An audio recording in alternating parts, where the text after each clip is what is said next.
right, welcome to the podcast. We have a super special guest that is joining us today. We have Coach Marlie Davis is here in the house.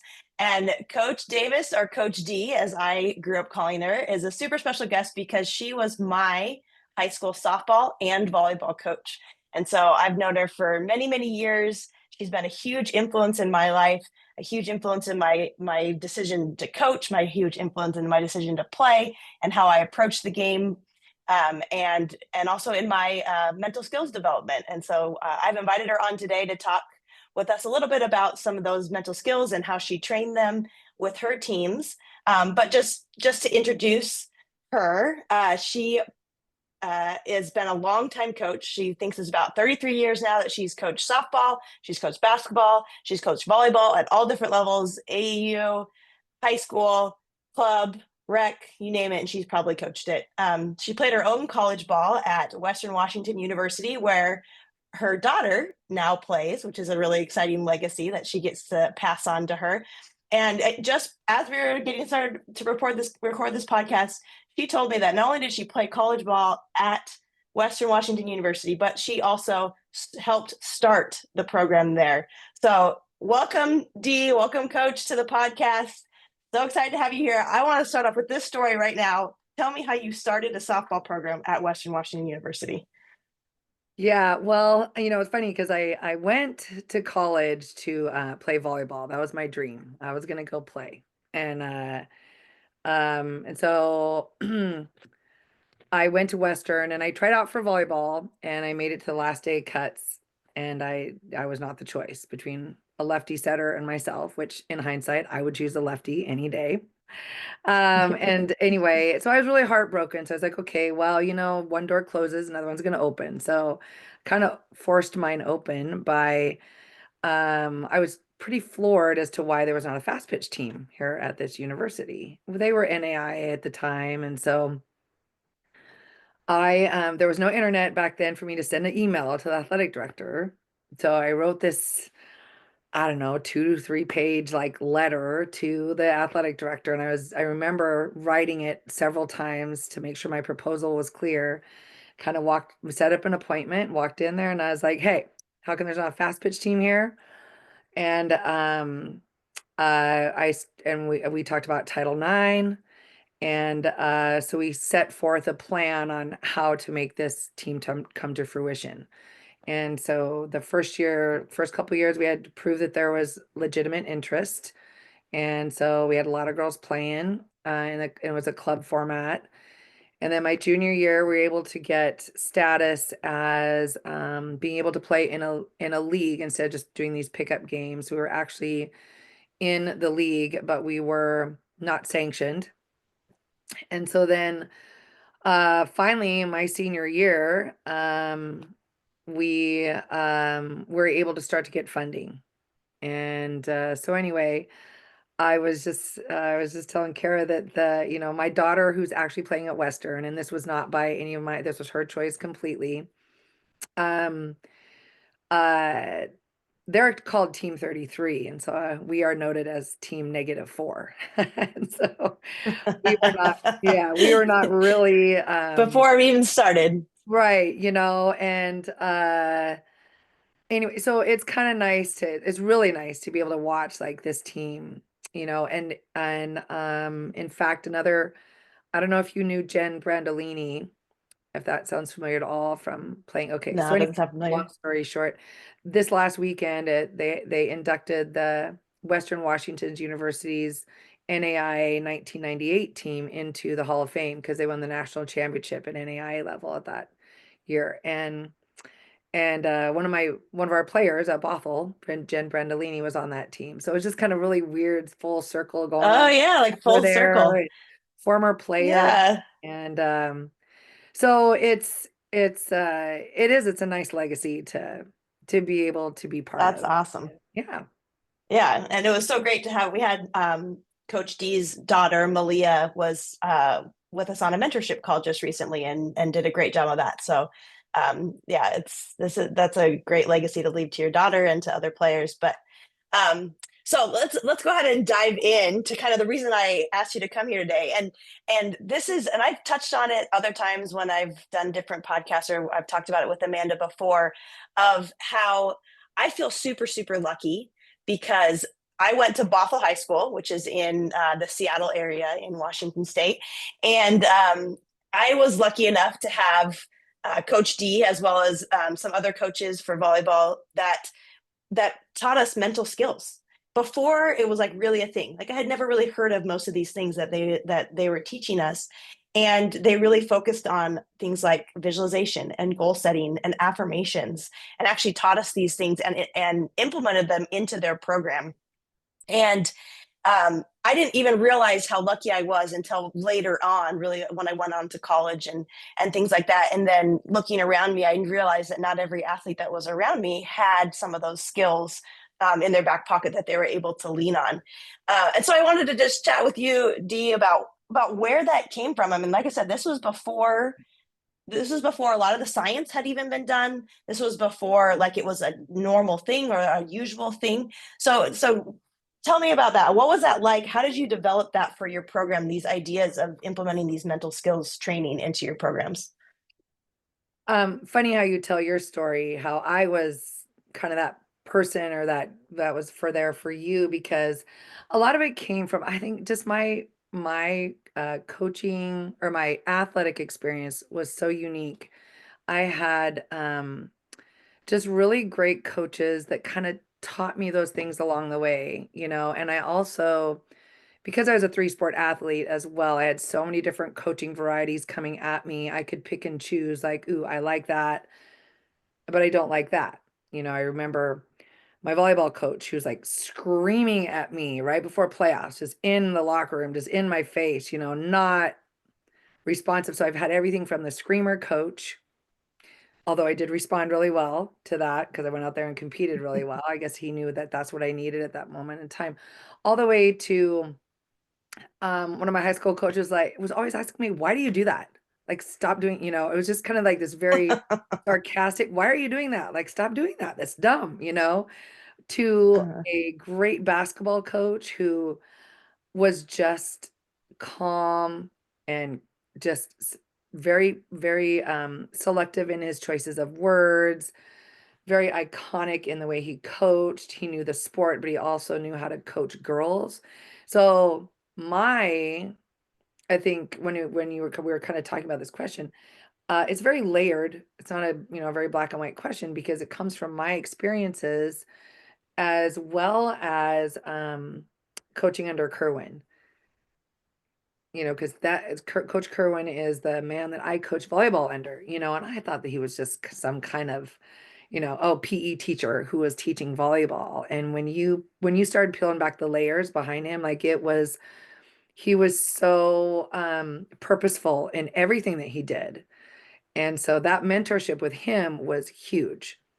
And mhm, he's the one that, I mean, I was always a goal setter. That was always my thing. I just, you set goals and you make a plan, and that's how you do it. But he was very specific in helping me. Okay, so what's your action plans on your goals? Like, you can write them down all you want, but if you don't have a plan that's measurable, then mhm, it's hard to give yourself a plan on how to achieve it. And he's also the one that mhm. I had my own affirmations. Like, I was always that kind of athlete that could talk myself out of it, right? Or hear my coach's voice, like, why are you doing that? That's dumb, Um, Mhm. and but he's the one who started the affirmations, and just being in under his tutelage was just an honor. And but he goes back to Bill Neville too, right? So his Right. best coaching pal was Bill Neville, so it kind of all trickled down through the volleyball world. um Which in the volleyball world, especially in Washington State, if you know volleyball, you know who Bill Neville is, that yeah, he's a big deal.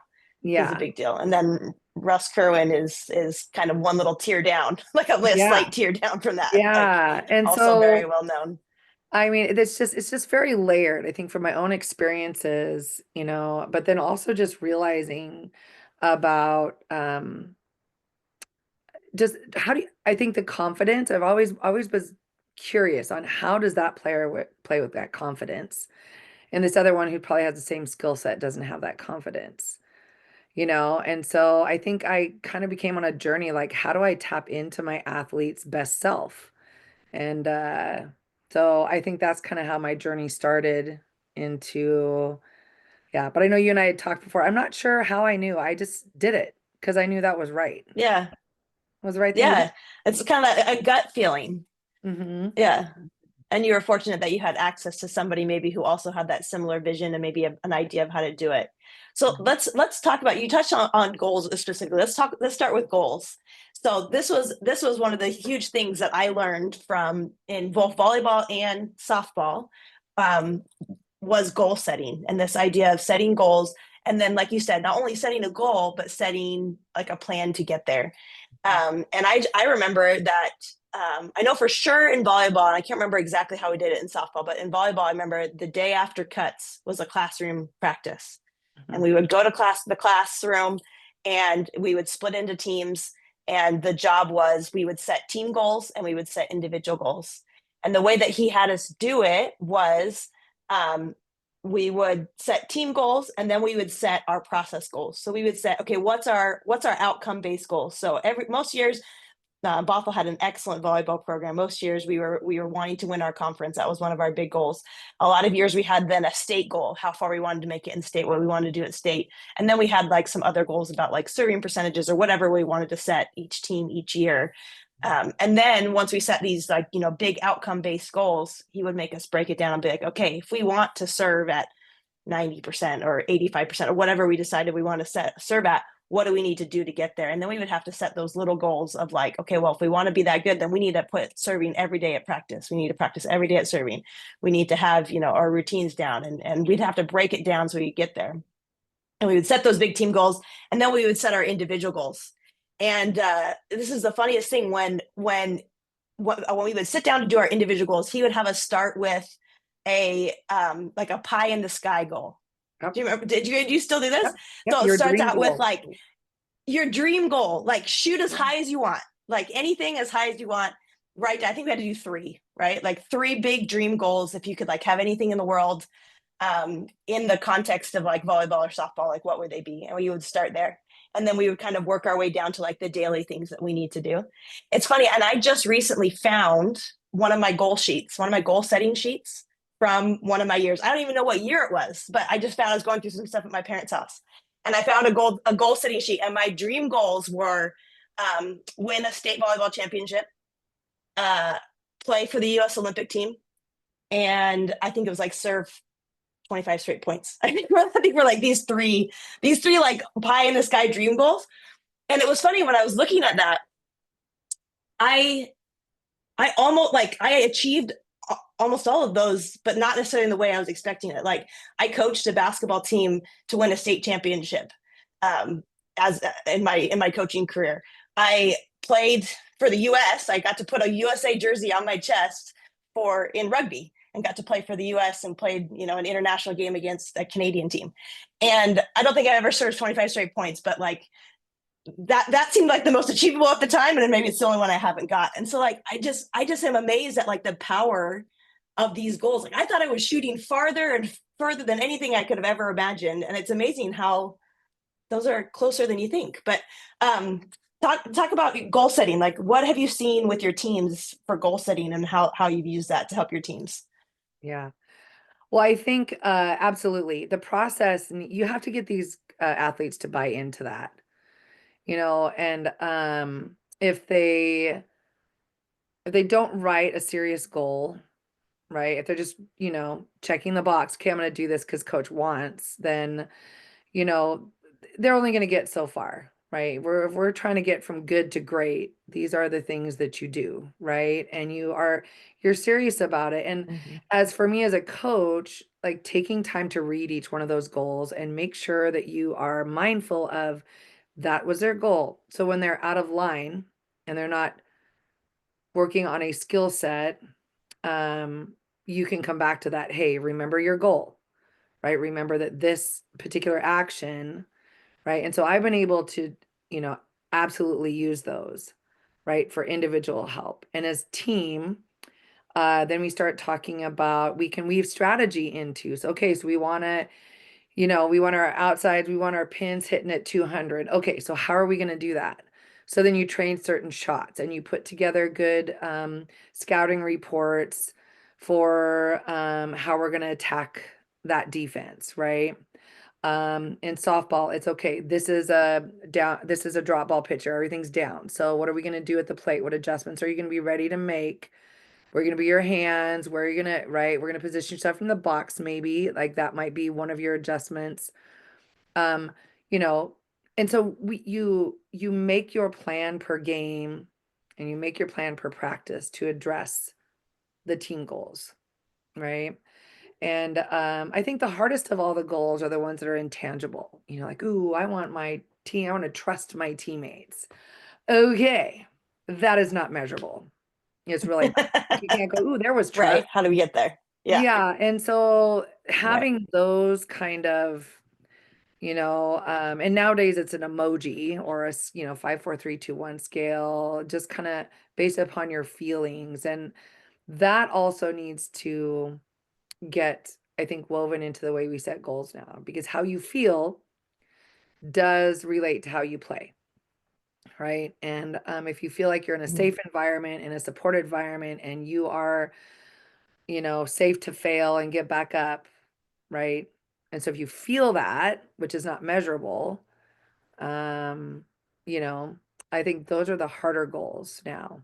I think the physical ones are way easier than what you got going on between your ears and Yeah. what your natural feelings are about the situation and the environment. Yeah. And I think, at least as a player, I really noticed that when you have a coach who's sitting you down and saying, I want to know what you want to accomplish this season, and I want to know how I can help you to get there. Like, even just that simple act of knowing what your players' goals are, and then hearing also your teammates what your teammates' goals are, and be like, okay, we're all united on this. That starts to breed some of those intangibles, right? That starts to breed like that trust. That starts to breed that buy-in. That starts to breed the idea that, like, okay, I'm not in this alone. We're unified in our goals. Now let's move forward towards them, and that can add that extra piece of like unity that a team can be searching for, Yeah. if they can, start from the same place. And I always loved that it was right after that those cuts were made, right Mhm. after you knew exactly what team you were going to be on, you knew what the season was going to look like, who was going to be around you, and now let's go together and let's decide what we want out of our team, not what everybody else wants or what anybody else cares about, but what we want. And make a plan to get there. Like, I love that intentionality. I thought Yeah. it was super powerful that, like, my coach believes in us enough to sit us down and have us dream and have us make a plan of how we're going to make our dreams. I thought that was really great. Yeah. Um, Um, another another thing that we did with volleyball and softball, which at the time as a player I kind of a little bit hated, was affirmations. Because for affirmations, we had to every day for practice and games. So you didn't even get a day off on the games. Anytime we showed up at the field or at the court, we had to bring with us a little piece of paper that had our name on it that said, I am a good softball player because, or I am a good volleyball player because. And then you had to write mhm. something specific that you were good at, that you did well, or something that you were aspiring to do well. I Mhm. try to do this, or I'm working on doing this, was also fine. And we had to take that little piece of paper and we had to hand it to coach as we walked in the door, and that was like our ticket to practice, and we had to do it. So as a player, it was like last minute on the way to the field. Hey, who's got a piece of paper? Do you have a piece of paper? Rip yours in half. Give me the other half of yours. And then writing down those affirmations. But Yeah. it was only later that I recognized the value of these affirmations and how they can really help develop that confidence, like you're talking about, that as you're working through things. So tell me about affirmations. What were the impetus? Where did that come from? Where did the idea of doing that at practice come from? Yeah. And again, I had mentioned it to Kerwin when I first started coaching with him. And because when I first started coaching, I was student teaching, and he was not doing affirmations at the time. because I jumped in and helped when I was student teaching, and I went away and taught for a couple of years, able to come back and rejoin him. And I had mentioned that, you know what, like there's got to be a way we can talk about mental part of the game. So he brought up the affirmation piece. I was like, oh yeah, and I I was like, that would be a great way. Like just a simple statement. And then didn't as the more we got into it, the more I realized how powerful it was because one, if you wrote it seriously and not in a hurry, barring your teammates happy. Sometimes I took it Yeah. more Yeah, yeah. seriously. Like if you actually took thoughtful time but it was only one thing. You couldn't work on 50 things at a time in your affirmation. So then you're walking into practice and kind of recommitting to, okay, I'm going to work on this today. So this is my mindfulness because the talk between the ears that happens in the middle of a game or in the middle of a practice is so loud and you get scatterbrained and pretty soon you don't have anything intact. So first of all, channeling, right, to this, Mhm. confirming up that I am good. I am good. I am a great volleyball player because I'm a great softball player because, or it could have been I'm a great teammate because this is what I do. Mhm. And also, if you tell it to yourself enough times, like it can kind of become truth to you. And then your actions start to speak to that. So it's just so powerful. And I still use it to this day in the middle when as soon as I see a player melt down, pull them aside and like, okay, take a deep breath. Okay, I want you to give yourself an affirmation right now. And they just pause in their mind and they do it. And and sometimes they will pull themselves out. But if nothing else, at least they know they're okay. This is not the end of the world. Ice cream's going to taste great tomorrow too, right? But in this moment, it just feels like it's not going to taste very good, right? And Yeah. um, so I just the curbing of the noise in your head, I think was probably in hindsight the more powerful moment, so that you could just go, okay, this is what I'm going to be really good at today. Um, because it's hard. The sports that we playing, they're complex movements and there's so many things that are out of your control. The pitch, the way the ball bounces, the dirt, The umpire. yeah, right. There's so many things that are out of Yeah. control. So you have to, it was as a way of trying to get you to focus in on this is what I can control and this is what I'm going to be good at right now. So Yeah. still No, super. and I think looking back too, one of the things I really appreciate about those affirmations is that they were evidence based. That Mhm. it wasn't just like I'm going to lie to myself every day and say that I'm good at something I'm not good at, right? That wasn't the goal. We weren't trying to trick ourselves into believing something that wasn't true, which can be really hard, especially for teenagers when they feel like, "Oh, just be positive." Like that's not really always possible. You can't always be positive in your head, but you can look for evidence, and as soon as you start to have evidence-based views, then those are the ones that start to pick up steam. Those are the bias that we then view the world through. And so Right. then we're looking to confirm those thoughts. And so even as much as I like dreaded, like I have to think of a new thing, especially after 3 years in two different programs that made me do affirmations, right? Volleyball and softball. By my senior year, what do I have left to say? I'm not sure what I have left to say. I'm not good at that many things, um, but I did appreciate this, even if it was, 15 seconds that I was thinking about, like, why am I good? Why am I good at this? What am I good at? What do I want to be good at? And what do I Mhm. want to be better at? And like you said, just that thing in my head in order to write it down, it did something. It added to that like confidence bucket that you just like drip by drip, drop by drop. Every single day, I'm thinking about what am I good at? We're so good, especially teenagers, so good at pointing out and figuring out what they're bad at, what they're Mhm. doing wrong. They're really, really good at that. And that's super, super easy. It's much harder to find those things that you're good at. So if every single day you're having to say, what am I good and how do I know it? Like just Mhm. over time, I think that really it has to tip the scale for sure. Yeah. Well, and I would try to the best of my ability, try to read the affirmations on the spot. Mm-hmm. And there are sometimes I've pulled athletes aside and I'm like, okay, this garbage, Try garbage. again. Try again, right? Because number one, you're addressing too many things. This is, but I could also pull an athlete aside and say, hey, what was your affirmation today? And they'd be like, da, da, da. I'm like, Yeah. no, enough said. Let me refocus myself. you know, and Right. so yeah, just a super valuable. I have one of my volleyball players who went off to play college, and she took all her affirmations and posted them all over her dorm room. And she's like, Oh, Davis, I love that. as frustrating as practice was, I'd come back and I'd read a couple of those and I'd be like, okay, I got this, you know, and I just love that. hearing little stories like that where, and your story where, you know, again, I'm not quite sure where it came from, but Kerwin and I put it together and we're like, let's go. We got to be able to, we're great at the physical part. Now we got to figure out the mental. And that was our Yeah. major step forward. Yeah, I mean, I love that, just wrapping in the two of them, and once again giving a shared experience and a shared language for you and your team. Like, how great is that as a communication tool between players and coaches Yeah. to be able to share those things with each other, and the very fact that your coach doesn't come say you're not good at this means that in some way they at least accept the fact they have accepted the fact that you are good at softball because you square your shoulders out of grounder when you're going after it, you know, like they are accepting that fact and they agree with you on some level. And so Mhm. yeah, the affirmations, I think that that was such a great thing, and the fact that it was evidence-based really helped a lot. Yeah. The last big one that we always did was visualization.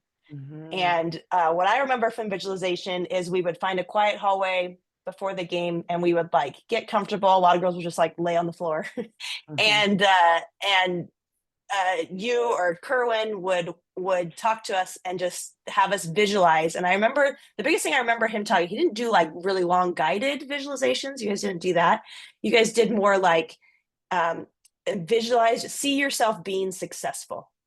And then it was our job then to think about, okay, what's my job and how can I be successful for my team at my job? And it was very much like, you don't have to see yourself doing something you don't do. Like, I was a libero in volleyball, and I was a middle infielder in softball. I didn't have to see myself like jumping over a fence and making a catch. Like, I needed to see myself taking a routine grounder, throwing to first. I needed to see myself serve receiving a pass, perfect pass to the setter. Like, I needed to see those things that were my job and to see myself just being successful, and then to like feel it in your body as what you would feel like. And I thought that that was really helpful. So visualization, what was your thought process on that and where did that come from? Yeah, well, the sports that we play, they're visual motor skills, right? And so, um, when you see someone, and even we as post to prime, we see an athlete make a great play. We're like, oh, that's so awesome. And you see that and you're like, oh my gosh, I could have done that. Well, I say that to myself from back in the day, right? Oh, I could have done that, right? Oh my body was doing those kind of, but so we see it, we see how it's done, right? And the strongest muscle in our body, despite whatever, is really between here. And being able to see Mhm. yourself make that play, um, and then transfer it over, that's not something you can really teach and practice. You can do as many reps as you want, but if it's not in that moment, you know, that's why practice plans are so important because you want to try to create as competitive as environment as you possibly can. Right. And so we're competing so that when game time comes, it feels normal. Like games aren't special. Right. Oh, I've practiced in more difficult situations than what I'm in right now. Right. And so that whole visualization process of believing, going along with your affirmation, I know I can do that. Right. And then seeing myself do it, it's like I get to watch my own highlight reel. And that was kind of the way I would phrase it. I want you to watch your own highlight reel in your position. And just knowing that that is how our brain works. You know, I did have a couple, you know, took some courses along the way and did a lot of research. I'm an avid reader of coaching. You know, my latest is watching all the coach your brains out stuff too, you know. So I'm always watching those things and listening to people's take on how to get the brain involved in the right ways because you can also have your brain and get involved in the wrong ways and drag you Mhm. down. And so, you know, again, pulling a player aside, okay, I want you to visualize yourself do it, right? And it's amazing to watch when you say, hey, I need you to we eventually got a replay screen back in our gym, right? So you'd go watch yourself do a rep and you do a rep and go watch yourself do a rep immediately. So there was this constant Mhm. feedback loop. right? And understanding the power of that vision. And then you just watching yourself do it in your brain, in your highlight reel, your brain believes that that's you. So then your body will naturally react. And Yeah. yeah, it's so powerful. Yeah. And Yeah. I do Yeah. And that. that's what the research is showing now too, Yeah. And is that your brain I do can't tell that the now, difference not even between as a an mental athlete. rep and a physical. Yeah, not as an athlete, like I'm visualizing even my lessons because nowadays you got to be an entertainer. You can't just go up there and, you're half entertaining these kids. And so I'm like, okay, this is how it's going to go. So I visualize it, right? So Hmm. then I don't have to have like this laid out lesson plan. I'm like, oh yeah, that's what I was going to do. And it happens. So there's a lot Hmm. of things that we need visualizing, problem solving in relationships, what the words you're going to say, you know, and seeing yourself come out on that positive end is so important, especially for kids these days. They feel like they can't see to tomorrow, that it's not Hmm. going to be better tomorrow. And so, yeah. Yeah. Yeah. I mean, I think you hit it right on the head that all of these skills, the goal setting, the affirmations, the visualization, they extend their value and their influence extends far beyond any sport that you could play. And Mhm. like the nice thing about utilizing these things in sports is it gives us a great arena to practice and to Yeah. get good at these things so that we can then take them over into our real lives and our real lives where like the stakes are real and not fake points and fake championships and fake trophies, right?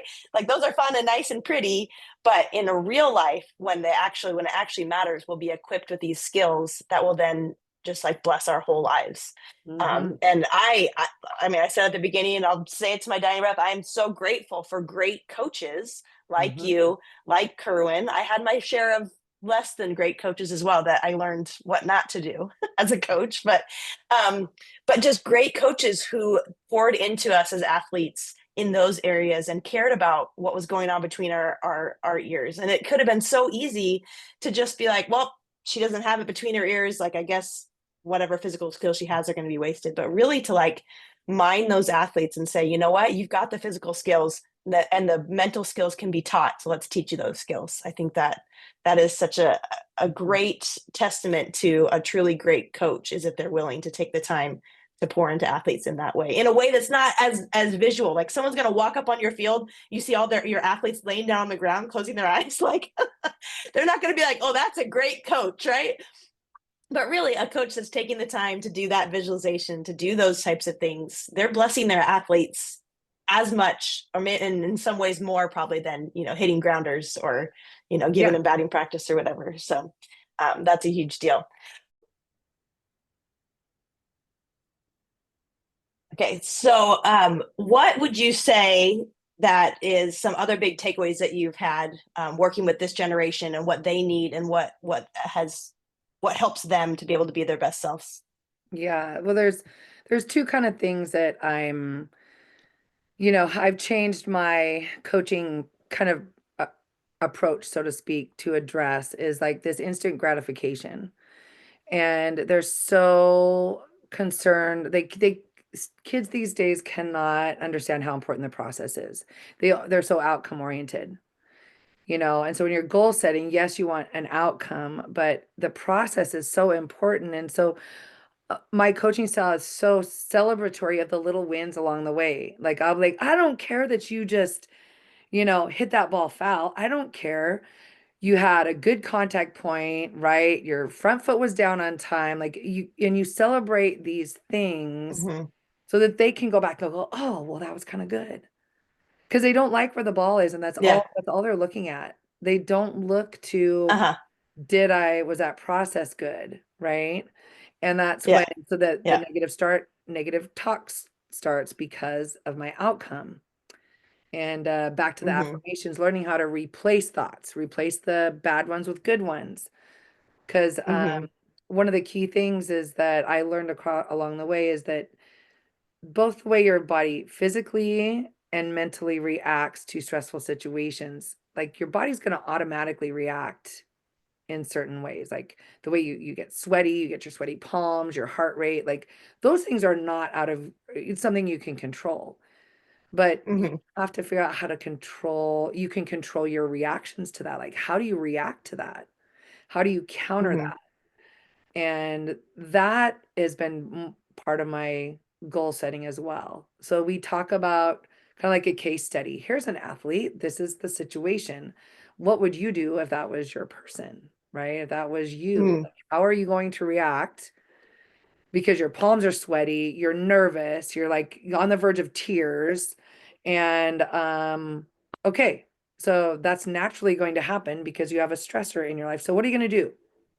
And then we hmm talk about the thought replacement. We focus on that affirmation that you put in your pocket because it's the one thing you're going to work on, and we're just going to get little wins along the way. And hmm again, all back to that mental approach and really getting that woven into your approach to everyday stuff, hmm not just the practice. But again, you want to have practice be stressful. You want these stressful moments to arise before you get to game time. So they can hmm be like, oh, I've been there before. I know how to react to that, Right.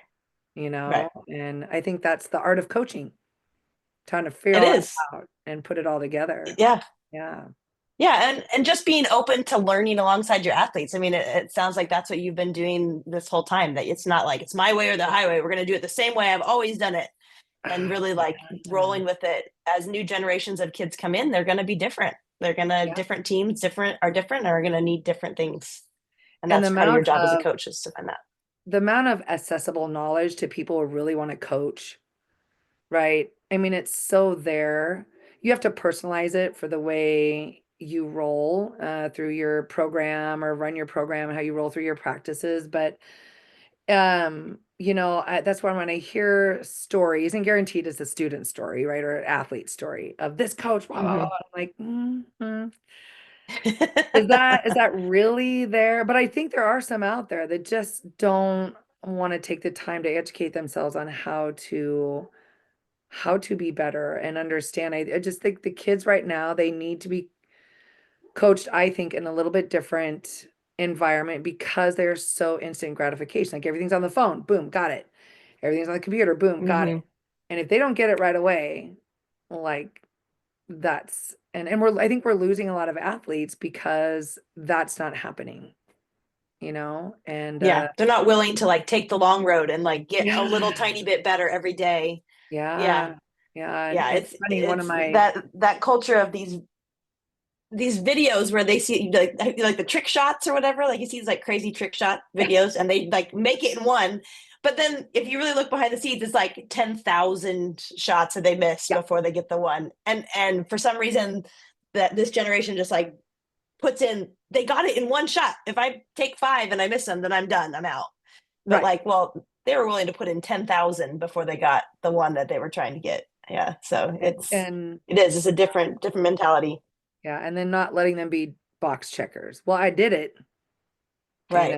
Right. I got to did it. Where's my trophy? Okay, no, but what did you really, yeah, it's just such a dynamic pathway to have to travel. And I think that's why I love coaching though, because every year you have a different group, right? And some Mm-hmm. years you've got this one that just magically comes together, and others that just are work, work, work, work. You take our Yeah. state championship team, none of those girls really cared for each other. They were not nice to each other, but they had Oh one yeah. goal in common. They wanted to win that state championship, and they did it. It was Yeah. it was like, okay, let's go. I mean, and they found a way to put aside their personal differences for the sake of what they wanted to achieve. And yeah, I don't think there's any love lost that they're not hanging out in the gym together. It was unique. It was definitely unique. Yeah. Yeah. That's interesting. Well, Yeah. anything else that you wanted to add? Any other wisdom you Um, wanted to share? um, there was something about parents in there, and I can't remember what I wrote down. So I guess not. You'll have to edit that out. I know we had Okay, we that's talked fine. some about parents, but yeah. Oh, I think my biggest message on parents was you gotta find a way. It's not to let them own it. They have to own hmm their successes and own their failures, and don't be afraid to let them fail. Like I almost treasured the moments when my child did not succeed So she would figure out, we're landing in a soft place, figure out how to get yourself out of it, right? Hmm. And Yeah. I just think, I'm sure that's the educator part of me and the parent part of me, but some of these parents just can't separate that. And it's hard. Hmm. It's hard, but Yeah. I Yeah. don't know. I try Anyway, and talk a lot about winning the right way and losing the right way. So yeah, like you can win the wrong way. You can win by, not playing well and playing a lesser team and playing down to their level. Or you can win the right way where you're like playing to your level no matter what, doing the right things the right way. You can also lose the wrong way by just giving up and giving in, or you can lose the right way of competing and working hard and doing the best with what you have on that day. And so, yeah, I think that's a super important lesson to learn is like, if we're always just praising them when they win and criticizing when they lose, we're losing an opportunity to be able to teach them how to win the right way and also how to lose the right way and to, make you better either way. right, right. Yeah. Yeah, but that parent thing could be a whole nother podcast. Oh yeah, we've done multiple. We've done many on parents. We actually, all right, I'll go ahead and stop this for now. Well, Dee, thank you so much for doing this. This has been so Yeah. awesome. I'm so grateful. You specifically are still the coach in my brain all the time. I still am playing like adult league softball. I play adult league volleyball. My one of my favorite D isms used to always say in softball: "If you touch it, you catch it." That's what you You're said. right there. Catch a damn I ball. know. If you touch it, you catch it. So if I ever touch a ball that I don't catch, I'm like, oh, I touched it and I didn't catch it. So you're the voice in my head, and fortunately, it is a positive voice. It is a encouraging voice, and I always knew you believed in me, and that went a long way. So I thank you for what you've done for me, and at this point, what thousands of other athletes that Oh you've yeah. influenced. Hey, with the we just got to pass it on though, right? Just keep passing it on. That's right. Yeah. That's right. All right. Well, thank you so much, Dee, for being Okay. here.